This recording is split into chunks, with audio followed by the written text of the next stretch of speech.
आपण महाशिवरात्री का साजरी करतो आणि तिच्या साजरी करण्यामागचे खरे कारण काय आहे याबद्दल मी एक छोटी कथा सांगू इच्छितो. एकदा काय झाले, देव आणि दानवांनी अमृत मिळवण्यासाठी समुद्र मंथन सुरू केले.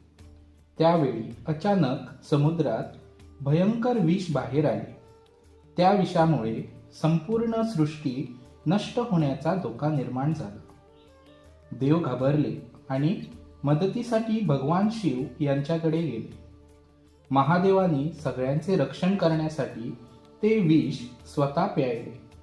त्यामुळे त्यांच्या घशाचा रंग निळा झाला आणि त्यांना नीलकंठ असे नाव मिळाले. महादेवाच्या या त्यागामुळे संपूर्ण जग वाचले.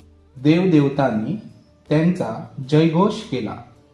असेही सांगितले जाते की याच पवित्र रात्री भगवान शिव आणि पार्वती देवी यांचा विवाह झाला. म्हणून या रात्रीला महाशिवरात्री म्हणतात. या दिवशी भक्तजन उपवास करतात, ओम नमः शिवाय हा मंत्र जपतात आणि शिवलिंगावर पाणी, दूध आणि बेलपत्र अर्पण करतात. या गोष्टीतून आपण काय शिकलो? इतरांसाठी त्याग करणे हे महान कार्य आहे.